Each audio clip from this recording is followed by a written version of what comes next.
Merci pour votre confiance et fidélité à la chaîne mère. Il est 9h à Bamako, 10h à Rabat au Maroc.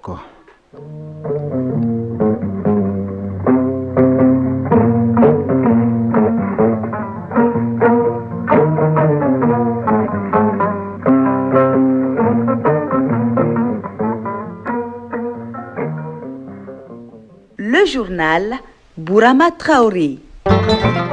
Mesdames et messieurs, bonjour et bienvenue dans la première édition de Mali Actualité et les titres. Le vent des critiques ne semble point perturber la bonne marche de la Confédération AES. Conviction de son président en exercice qui a ouvert hier la session du Conseil des ministres, une session qui prépare celle du Collège des chefs d'État. De la parole à l'acte, la force unifiée de l'AES devient opérationnelle. À sa tête, un Malien, le général de brigade Daouda Traoré, qui reçoit des mains du chef de l'État l'étendard de la nouvelle force. Sa mission, intensifier la chasse aux terroristes. L'économie malienne pourrait reprendre des couleurs en 2026. Le FMI prévoit une croissance du PIB de 5,5% grâce notamment à la relance du secteur minier. En RDC, l'armée affirme que le retrait des rebelles de l'AFC M23 de la ville d'Ouvira n'est ni réel ni effectif. Elle parle de manœuvre médiatique. Le coup d'envoi ce dimanche de la 35e Coupe d'Afrique des Nations de football. Maroc-Comore, c'est l'affiche du match d'ouverture prévu à 19h temps universel. Comment se présente cette affiche et quelles sont les forces en présence? On vous en parle dans la page sport. Vous êtes nombreux à souffrir du rhume, de la toux et autres maladies respiratoires. À l'origine, la baisse de la température observée depuis quelques jours ici au Mali. Comment se protéger contre ces infections? La réponse dans Focus Santé à retrouver en fin d'édition. C'est tout pour les titres.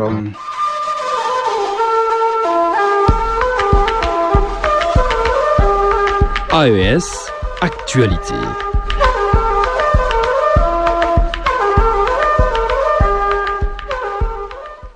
C'est un petit geste présidentiel, mais qui rend opérationnel une grande première dans l'espace sahélien.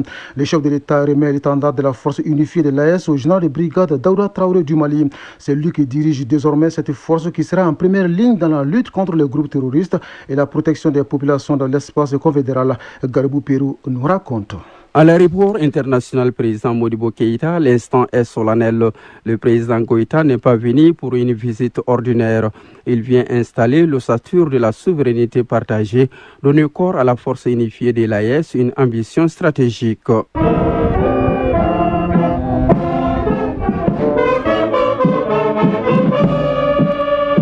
Les rangs sont droits, les regards fixes, la discipline absolue et la précision quasi mécanique dans l'alignement impeccable des unités. Sous l'éclat métallique des blindés immobilisés, le chef suprême des armées marque une halte.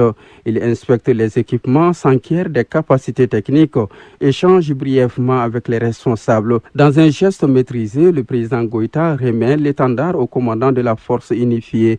Désormais, cette force multinationale, solide et équipée, est identifiable par un symbole commun. Général de brigade Alou Boy Diara, chef d'état-major de l'armée de l'air. Les forces aériennes de l'AES mènent au quotidien des opérations conjointes offensives sur le théâtre unifié, au cours desquelles nos oiseaux d'acier se transforment en anges de la mort pour l'adversaire.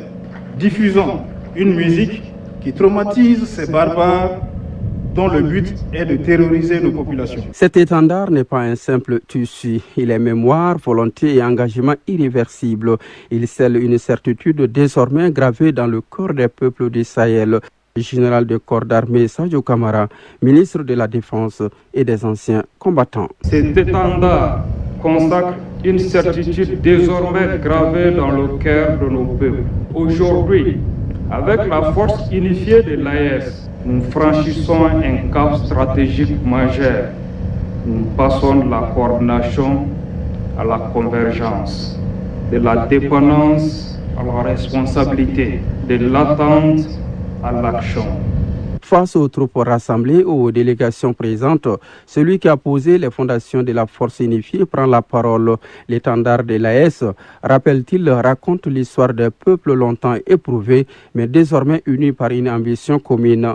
Général d'armée Assimi Goïta, président de la transition. La remise solennelle de l'étendard marque le démarrage des activités de la force unifiée. À cette occasion, je voudrais d'abord féliciter et saluer le courage, le professionnalisme, l'engagement et surtout la détermination des ministres de la Défense, des chefs d'état-major généraux et surtout l'ensemble des forces de défense et de sécurité de l'espace AIS pour tous les résultats engagés dans le cadre de la lutte implacable contre les groupes armés terroristes. Et depuis la déclaration de Niamey le 6 juillet 2024, nos forces armées de défense et de sécurité ont engagé des opérations conjointes dont les récentes sont l'opération Iroko 1 et Iroko 2 qui ont permis la neutralisation de plusieurs chefs terroristes. Et tous ces résultats ont été obtenus grâce à une bonne planification, un partage de renseignements à temps et surtout la mutualisation des efforts. Aujourd'hui, avec l'installation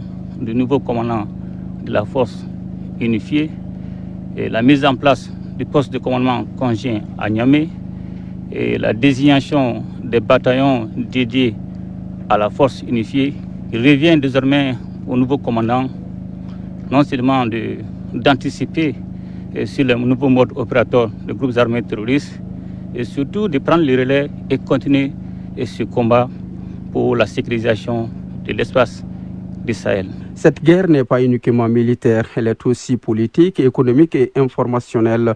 Dans un discours ferme et structuré, le président Goïta trace une ligne directrice sans équivoque, ancrée dans le pragmatisme, la responsabilité et la clairvoyance. Actuellement, nos armées font face à 3 types de menaces dans le cadre de la lutte contre les groupes armés terroristes. La menace terroriste armée, la menace terroriste économique, la menace terroriste médiatique. Et Dieu merci, aujourd'hui, l'AES, la Confédération a pris des dispositions pour contrer ces différentes menaces, non seulement avec la mise en place de cette force unifiée qui va prendre le relais, et aussi la création de la télé AES, la radio AES, la presse écrite AES.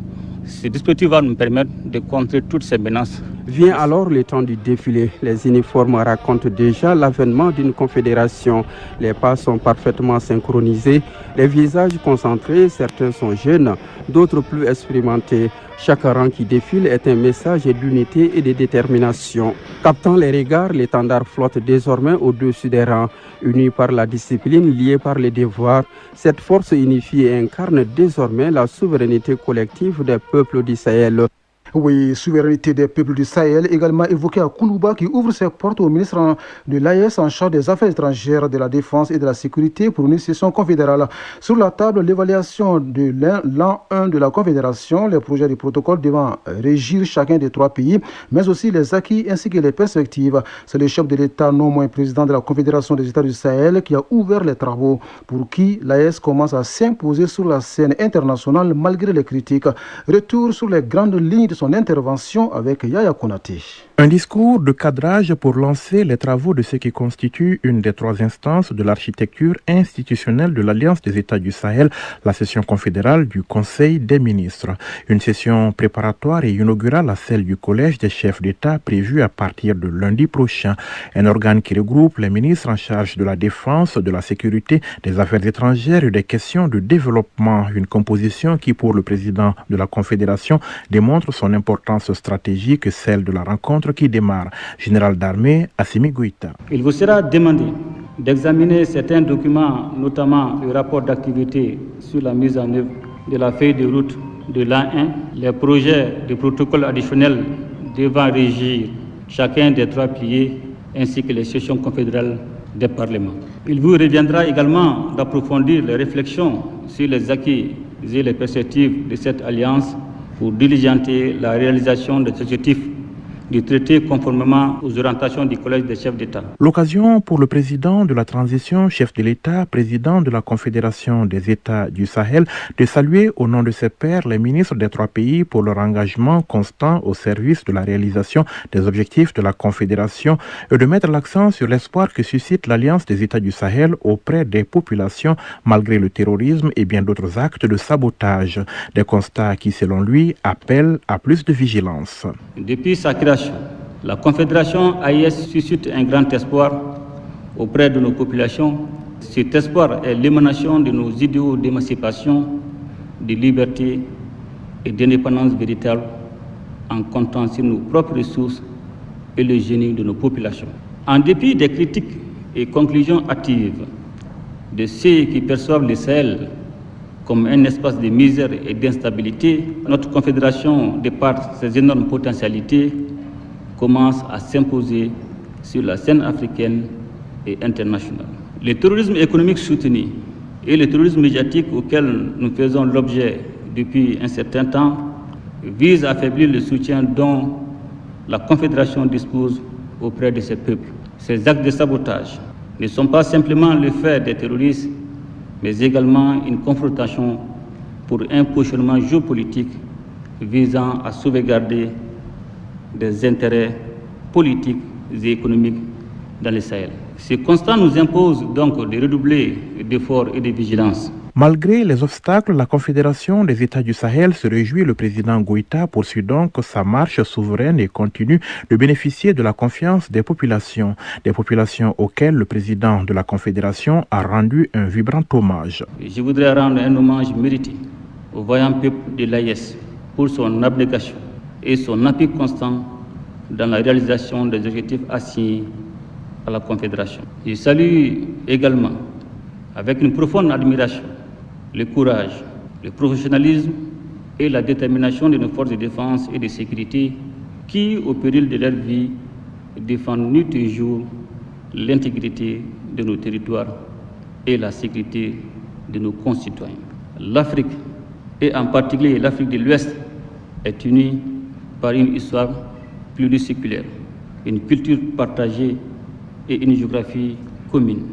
Nos peuples sont naturellement appelés à vivre ensemble dans le respect mutuel, la solidarité et la fraternité. Le président de la Confédération des États du Sahel, dès l'entame de son propos, n'a pas manqué de relever le contexte dans lequel se tient la rencontre du jour. Un moment crucial, selon lui, où la complexité des défis à l'échelle mondiale exige de nos pays une collaboration pragmatique et renforcée, une vision claire et une action déterminée. Confrontés aux mêmes défis, le Mali, le Niger et le Burkina Faso ont donc fait le choix souverain de mutualiser leurs efforts au sein de l'Alliance des États du Sahel. L'objectif étant d'apporter une réponse globale et coordonnée aux grands enjeux du moment. La finalité recherchée, c'est bien évidemment de bâtir un espace stable et apaisé, favorable au développement et au plein épanouissement des populations des 3 pays. L'économie du Mali pourrait reprendre des couleurs en 2026. En tout cas, c'est ce que projette le Fonds monétaire international. Le FMI prévoit une croissance du PIB de 5,5% en 2026. Une augmentation qui s'explique en partie, selon l'institution financière, par une relance du secteur minier et de la production d'or. Le FMI mise également sur une amélioration de la situation sécuritaire et parle de reprise progressive l'année prochaine. Une bonne nouvelle pour le Mali qui tombe au moment où le président sénégalais Bassirou Diomaye Faye entame une visite de 5 jours en Casamance, dans le sud du pays, 6 mois après sa première tournée économique dans le nord. Cette visite vise à évaluer l'état d'avancement du plan Diomaye pour la Casamance, un programme d'envergure doté de plus de 53 milliards de francs en CFA. L'actualité est plutôt sécuritaire en Afrique du Sud. Des hommes armés ont tué 9 personnes et blessé 10 autres près de Johannesburg. C'est ce qu'a annoncé ce dimanche la police sud-africaine. La seconde tuerie ce mois-ci dans le pays. Le mobile de ces crimes commis n'était pas immédiatement connu selon la même source. Pendant ce temps, en République démocratique du Congo, l'armée affirme que le retrait annoncé des rebelles de l'AFC M23 de la ville d'Ouvira au sud Kivu n'est ni réel ni effectif. Dans un communiqué rendu public hier, les forces armées congolaises qualifient cette annonce de manœuvre médiatique destinée selon elles à tromper l'opinion nationale et internationale. L'armée précise que des combattants de l'AFC M23 sont encore visibles dans plusieurs quartiers stratégiques d'Ouvira et de ses environs carburant ou des exactions contre les civils auraient été signalées. Autre pays qui connaît une situation sécuritaire difficile, c'est le Soudan. Son premier ministre Kamil Idriss s'est envolé pour New York où il doit rencontrer le secrétaire général de l'ONU, Antonio Guterres. Un déplacement qui intervient au moment où les négociations pour résoudre la crise sont au point mort. Les questions de cessez-le-feu ainsi que de la création d'un couloir humanitaire pour assister les Soudanais devraient être au cœur des discussions. En attendant, au Soudan du Sud voisin, la force de maintien de la paix des Nations Unies a entamé la fermeture des bases. Ce sont 4 bases de la MINUST qui sont concernées par ces fermetures. En novembre dernier, les Nations Unies avaient indiqué que la fermeture de ces sites entraînerait une baisse de 25% des effectifs. Ce retrait est la conséquence d'une baisse des budgets alloués notamment par les États-Unis selon l'ONU. Créée en 2011, la force onusienne au Soudan du Sud compte 13 000 militaires et 1500 policiers. Si l'ONU fait face à des difficultés financières, la Russie de son côté mobilise ses partenaires africains à une conférence ministérielle au Caire en Égypte. Une centaine de délégations ont participé hier à cette conférence. L'objectif affiché par Moscou était de réfléchir au moyen de renforcer ses relations économiques et commerciales avec le continent africain. La rencontre a permis aux délégations africaines de préciser leurs priorités. Parmi les secteurs jugés prioritaires figurent l'agroalimentaire et l'énergie. Plusieurs pays africains attendent aussi de la Russie qu'elle contribue davantage à la création de valeurs ajoutées sur le continent au-delà de l'exportation de matières premières. Et comment améliorer la productivité et réduire les pertes post-récolte. Le programme de résilience des systèmes alimentaires apporte une réponse concrète. Il offre aux acteurs des filières agricoles de Sikasso 20 batteuses multifonctions d'une valeur de près de 80 millions de francs CFA.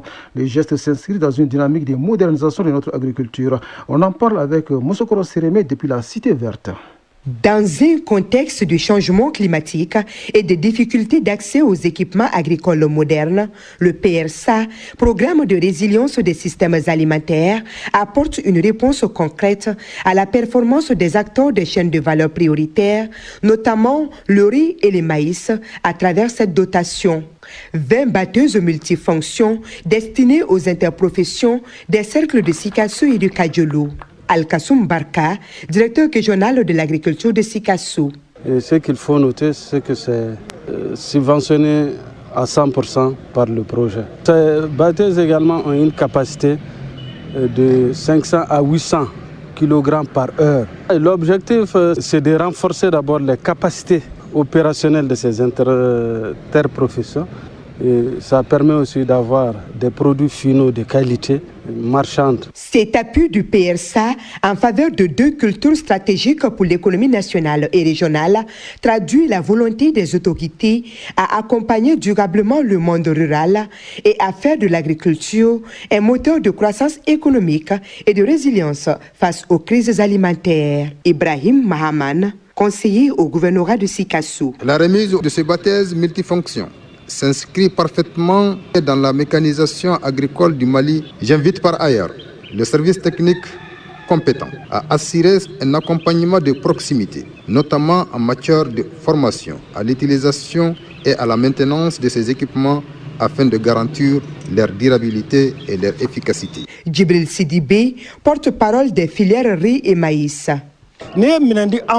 Sur le terrain, les besoins sont réels. Avec ces nouvelles bâtisses, nous allons améliorer nos rendements, réduire la pénibilité du travail et mieux valoriser nos productions pour répondre à la demande des marchés locaux et régionaux. Le PRSA est un programme régional financé par la Banque mondiale et regroupe 8 pays de l'Afrique de l'Ouest, dont le Mali.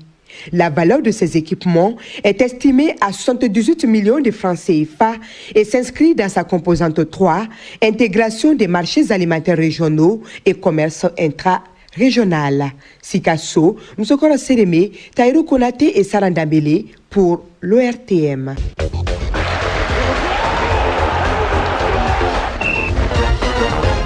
Jour J pour la 35e Coupe d'Afrique des Nations de football. Maroc-Comores, c'est l'affiche du match d'ouverture prévu à 19h temps universel. Comment se présente cette affiche et quelles sont les forces en présence?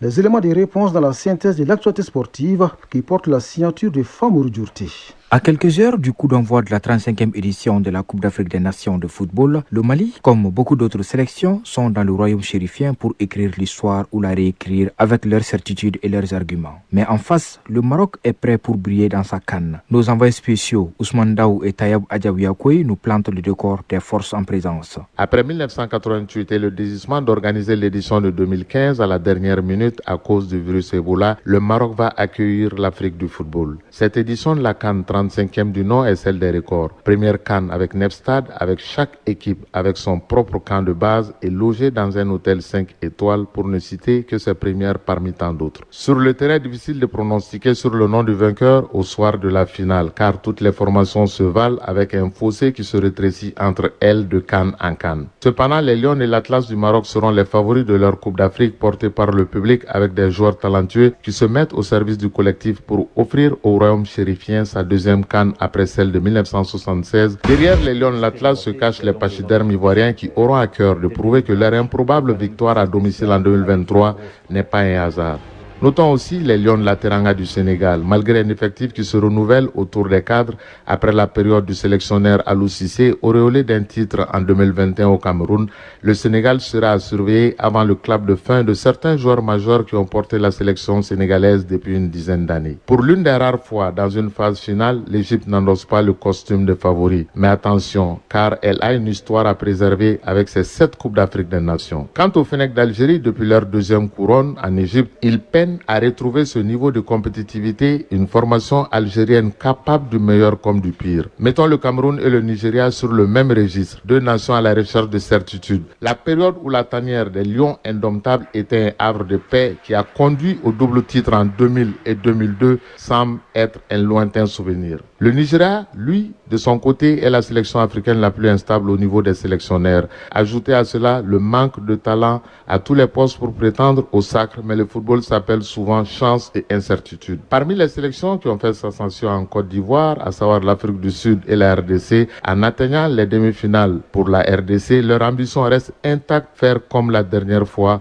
voire mieux. Terminons avec les Aigles du Mali qui se présentent au Maroc avec un groupe homogène capable de créer la surprise, surtout faire oublier l'élimination en quart de finale de la dernière édition. Surtout que ce groupe Mali n'a pas trop bougé avec un attelage de la fougue des jeunes et l'expérience de certains cadres qui ont vécu dans la compétition. Le Mali n'avance plus masqué. L'objectif, c'est la recherche de la médaille d'or. Au pire, faire mieux qu'en Côte d'Ivoire, atteindre les demi-finales. Casablanca, Ousmane Daoud, Isaac Tchenou, Oumar Mota Traoré pour l'ORTN. En match d'ouverture, le Maroc, pays hôte, affrontera les Comores. Le coup d'envoi sera donné à 19h temps universel. Comment se présente cette affiche? Élément de réponse avec Foutiki Tunkara. Maroc-Comores pour lancer la CAN 2025. L'affiche est à tout point de vue déséquilibrée sur le papier. Mais cette logique qui confère des statuts de favoris et d'outsiders à l'une et l'autre des deux équipes opposées est souvent défiée par la réalité du terrain, seule vérité en football. C'est pourquoi les matchs entre le Maroc et les Comores s'annonce passionnant. Ultra favori, les Lions de l'Atlas vont devoir faire preuve de détermination et de concentration pour éviter toute surprise face à des sélacantes qui ont l'occasion de prouver qu'ils peuvent rivaliser avec les meilleures sélections du continent. Demi-finaliste de la Coupe du Monde 2022, le Maroc a su démontrer une certaine force de caractère et de cohésion ces dernières années. Après une élimination décevante lors de la CAN 2023 face à l'Afrique du Sud, l'équipe dirigée par Walid Regragui a su rebondir. Lors des éliminatoires de la Coupe du Monde 2026, le Maroc a terminé premier de son groupe avec un bilan impressionnant de 8 victoires en autant de matchs, marquant 22 buts tout en encaissant que 2. 11e au classement FIFA, les Lions de l'Atlas ont toutes les cartes en main pour débuter cette CAN 2025 sur une bonne note face à des sélacantes classées 108e. Mais attention, cet écart de niveau entre les deux équipes n'est nullement un gage de succès, encore moins le résultat d'une cause perdue. Certes, l'équipe dirigée par Amir Abdou fait figure de petit poussé dans ces matchs. Elle peut cependant causer d'énormes problèmes aux Lions de l'Atlas. Bien qu'ils participent à la CAN pour la deuxième fois seulement, les sélacantes et révélations de la CAN 2021 au Cameroun où ils avaient atteint les 8e de finale ont déjà prouvé qu'ils peuvent créer la surprise. Pour les Comores qui espèrent rééditer cet exploit, le défi est de taille, mais l'affaire n'est pas non plus mince pour le Maroc sous pression à domicile. Ligue 1 professionnelle du Mali, la 5e journée prend fin ce dimanche. À 16h au stade Mamadou Konaté, l'US Bougouba affronte le stade malien de Bamako. Au même moment au stade Wenzen Koulibaly, le Djoliba AC reçoit 11 créateurs de Nyarela. À 18h, Derby Academy en découdra avec Binga FC, toujours toujours sur la pelouse du stade Wenzen Koulibaly. Hier samedi, l'AS Real de Bamako a dominé l'USFAS par 2-0 dans le duel au sommet de cette journée. Les Scorpions sont désormais seuls en tête du classement avec 13 points. L'association sportive de Korofina, ASCO, s'est imposée 2-0 face au FC Malikroa. Le FC Diarra a pris le meilleur sur l'AS Bakaridian de Baraouli par 1-0. La 5e journée a démarré vendredi avec la défaite 3-0 de l'US Bougouni devant AfriFootball Elite AFE. Et cette décision de la Confédération africaine de football, la CAN ne se jouera plus tous les 2 ans, mais tous les 4 ans. Depuis sa première édition en 1957 au Soudan, la compétition continentale se jouait, sauf rare exception, tous les 2 ans. En conférence de presse hier à Rabat, Patrice Motsepe, président de la CAF, a annoncé l'instauration d'une CAN tous les 4 ans à compter de 2028, soit la même périodicité que d'autres grandes compétitions comme la Coupe du Monde ou l'Euro. Le patron de la CAF a dévoilé une autre nouveauté pour le football africain. À partir de 2028, une Ligue des Nations d'Afrique va voir le jour sur le même modèle que la Ligue des Nations d'Europe, créée en 2018. Focus santé. Le Mali observe depuis quelques jours une baisse des températures. Cette période de fraîcheur n'est pas sans conséquences sur la santé. C'est pourquoi beaucoup de personnes souffrent en ce moment du rhume, de la toux et plusieurs autres maladies respiratoires. Pour se protéger contre ces infections, il faut porter des habits adaptés et tenir compte de certains conseils pratiques des médecins que nous détaille Kouma Sissé dans Focus Santé. Je souffre du rhume et de la toux. Je n'arrive pas à manger. Avec l'installation de la fraîcheur, la petite Maïga est loin d'être la seule victime du rhume et de la toux. Cette saison est marquée par la forte recrudescence de diverses infections respiratoires. Professeur Djankina Soumaré, pneumologue au CHU du Point G. Parmi ces pathologies respiratoires qui sont provoquées par le froid, il y a les cas de bronchite, les cas de BPCO, ce qu'on appelle le bronchopneumopathie chronique obstructive, et surtout les maladies asthmatiques. Et même les cas de pneumonie. Peut quitter, c'est-à-dire le parenchyme pulmonaire, et aller vers la cavité pleurale et provoquer ce qu'on appelle une pleurésie. Et surtout une pleurésie purulente, qui est encore grave, où ça va nécessiter même une chirurgie. En dehors de tout ceci, il y a des gens qui ont fumé ou qui sont atteints d'une maladie qu'on appelle BPCO, la bronchopneumopathie chronique obstructive. Et c'est des dilatations de bronches qui peuvent se greffer sur ces pathologies déjà chroniques, où ça peut être compliqué ou faire appel à la chirurgie. Le froid favorise et aggrave des pathologies respiratoires, surtout s'il est accompagné de l'air sec. Parce que l'air sec irrite et inflamme la muqueuse, c'est-à-dire respiratoire, que ce soit au niveau des fosses nasales, que ce soit au niveau des bronches. Cet air, c'est un facteur qui favorise l'irritation et l'inflammation de la muqueuse. Et quand il y a l'irritation et l'inflammation au niveau de la muqueuse bronchique crée ce qu'on appelle une bronchoconstriction. Et ce bronchospasme va diminuer la lumière bronchique et la personne va commencer à tousser et avoir des difficultés respiratoires. Et que ce soit au niveau des fosses nasales, ça peut entraîner ce qu'on appelle le rhume. Et c'est les asthmatiques, ça aggrave. On voit cette période-là, c'est les asthmatiques. Et la plupart des asthmatiques qui nous viennent, ils viennent dans un tableau de crise, dont la gestion se fait en réanimation. La mortalité est un peu élevée. On peut assister aussi à des cas de pneumonie grave. Le docteur nous prodigue quelques conseils pour prévenir les maladies respiratoires pendant cette période de fraîcheur. Professeur Djankina Soumaré. Il faut se couvrir contre le froid et éviter, c'est-à-dire l'air sec. Et surtout les enfants et puis les personnes âgées, il faut aérer souvent les chambres, les salons, mais l'air qui est dans la chambre, il faut que l'air soit échangé. Éviter l'exercice physique aussi, intense au cours du froid. Donc si on veut faire l'exercice physique à cette période, il faut faire dans un environnement fermé. On voit de plus en plus les gens mettre du bout, c'est-à-dire les narines avec des beurres de karité. C'est pas conseillé. C'est pas conseillé. Donc, au niveau des narines, il y a des cils. C'est pour lutter contre une infection probable qui vienne. Mais quand vous mettez les beurres de karité, vous fragilisez ces cils. Il y a des produits qui sont disponibles dans les officines, tels que l'huile gomelélé, où on peut mettre quelques gouttes dans les narines pour humidifier les narines. La combinaison de la fraîcheur et de la poussière irrite particulièrement les bronches. Les personnes à risque sont les enfants de 0 à 5 ans, les personnes âgées, celles qui souffrent d'asthme et des effets de la cigarette. La vaccination contre la pneumonie et la grippe est disponible. On s'arrête là pour cette édition, la première de Mali Actualité. Elle vous a été servie par Bintou Traoré à la mise en onde, Mohamed Koulibaly à la mise en ligne et au micro Bourama Traoré. Le prochain rendez-vous avec l'information, c'est dans moins de 4 heures pour les 13h dimanche. Grand merci à vous de nous avoir suivis. Excellente journée à vous, où que vous soyez.